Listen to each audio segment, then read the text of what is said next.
स्वास्थ्य विभाग से मिली जानकारी के अनुसार शनिवार को 124 नए केस आए हैं, जिसके चलते कोरोना मरीजों की संख्या बढ़कर 18,115 तक पहुंच चुकी है। इसमें से 17,174 मरीज ठीक होकर घर लौट चुके हैं। वहीं 601 एक्टिव केस हैं। रिकवरी रेट घटकर 94 पर आ गया है। अभी तक 340 मरीजों की कोरोना से मौत हो चुकी है। लगातार बढ़ रहे मरीजों की संख्या ने जिला और स्वास्थ्य विभाग के अधिकारियों को एक बार फिर चिंता में डाल दिया है।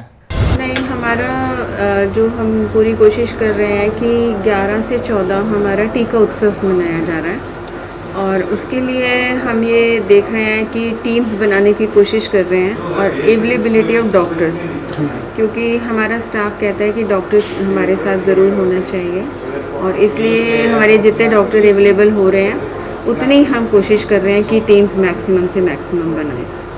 आज भी जैसे हमारी 72 टीमें काम कर रही हैं और हम कोशिश कर रहे हैं कि लोगों को मोटिवेट करें, लेकिन हमारी टीम बैठ जाती है। और आज भी सोरखी में इंसिडेंस हो गया है कि वहाँ पे लोगों ने, पंचायतों ने फिर से बगावत करनी शुरू कर दिया, बहिष्कार करना शुरू कर दिया।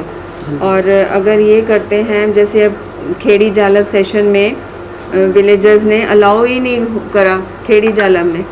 अब बताओ, अगर वैक्सीनेशन करवाएंगे नहीं, और ऐसा तो है नहीं कि गांव के लोग सिर्फ गांव में रहते हैं, सब रोज़गार के लिए, नौकरी के लिए गांव से बाहर जाते हैं और शाम को वो अपने गांव आते हैं वापस, तो उन्हें वहाँ इन्फेक्शन लेके आ सकते हैं वो। लेकिन ये बात गांव में समझ नहीं आ रही है, ना गांव में कोई मास्क पहनता है, ना कोई वहाँ पे गौर कर रहा है। और जो लोग लगवाना चाहते हैं उनके लिए सारे गाँव वालों आके हमारे हॉस्पिटल या संस्था में वहाँ पे बहिष्कार कर दिया। जो कि जैसे मैंने पिक्चर ये अभी मेरे को प्राप्त हुई है खेड़ी जालब की, कि लोग कैसे खड़े हुए हैं और उन्होंने बहिष्कार कर दिया। तो अगर इस तरह से हमारे साथ होगा तो हमारा भी मॉरल डाउन होता है। काम करने वाले वर्कर इतने सुबह वहाँ पहुँचते हैं, पूरी तैयारियों के साथ गाड़ियाँ जाती हैं, वैक्सीन छोड़ती हैं, और इसके बावजूद जब तक सब वैक्सीन नहीं लगवाएंगे, अब विदेश में देखो, यूके में देखो, हज़ारों में केसेस थे, अब नीचे आ गया ग्राफ उनका, क्योंकि उन्होंने सबको वैक्सीनेट कर दिया। और वैक्सीनेशन करने के बाद उनका वहाँ पे वो हो गया है, उनकी इम्यूनिटी आ गई है और चेन टूट गई है। और हमारे पता नहीं क्यों ऐसा हिसार में ही क्यों हो रहा है। मतलब सारे ज़िलों में बहुत अच्छी वैक्सीनेशन है और हिसार वासी अपने आप को क्यों बिना वैक्सीन के सुरक्षित, मास्क भी नहीं पहनना और वैक्सीन भी नहीं लगवानी, और फिर कहते हैं कोरोना भी गया और हम सुरक्षित हैं, हमें कुछ नहीं होगा। तो अगर इस तरह की भावना रखेंगे तो अब केसेस डाउन आने शुरू हो जाएंगे। पहले जैसे पंचकुला से लेके, अम्बाला से लेके गुड़गांव तक केसेस बहुत ज़्यादा थे और उन्होंने इतनी अच्छी वैक्सीनेशन कवरेज कर दी है लाखों में कि हम 1 लाख तक नहीं पहुँचे हैं, वो कई लाखों तक कर चुके हैं ये सारे ज़िले। और अगर वो अपने सबको प्रोटेक्ट कर रहे हैं, तो अगर वो प्रोटेक्ट कर लेंगे तो उन पे वायरस का अटैक नहीं होगा, और हो भी गया तो कम तीखा, मतलब सिविरिटी उसकी डाउन होएगी। तो मेरी सभी हिसारवासियों से विनती है, तो मास्क पहने, वैक्सीन लगवाने के बाद भी मास्क पहनना है क्योंकि हम कैरियर बन सकते हैं, लेकिन हमें अपने आप को सुरक्षित रखना है। वैक्सीन लगवानी है, अपने परिवार को सुरक्षित रखना है, वैक्सीन लगवाओ सबको।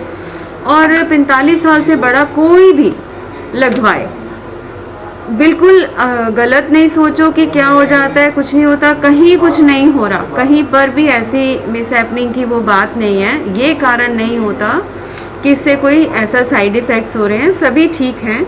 और मेरी सबसे यही वो है, विनती है कि कल भी जैसे 135 थे, आज 105 के करीब, और परसों 98। हमारी इतनी बड़ी चेन हो गई है केसेस की, और अगर हम नहीं रोकेंगे, नहीं अपने आप को वैक्सीनेट कराएंगे तो कुछ भी हो सकता है, कुछ भी हो सकता है। तो हम 11 से 14 तक एक टीका उत्सव मनाने जा रहे हैं। हम चाहते हैं 45 से 60, 45 से लेके किसी भी उम्र तक के बड़े, चाहे 80 हो, चाहे 90, 100, हमें इतने अच्छे अच्छे लोग देखने को मिल रहे हैं ग्रुप्स में कि 100, 104 साल के भी वृद्ध लगवा रहे हैं आकर। और हमें यही सीख लेनी चाहिए कि हमें सबको वैक्सीनेट करना है। और केसेस ज़्यादा आ रहे हैं, इसलिए आप थोड़ा डर करिए। बहुत कुछ हिसार में अगर हमने कंट्रोल नहीं करा वैक्सीनेशन से तो बहुत बड़ी पीक आ जाएगी।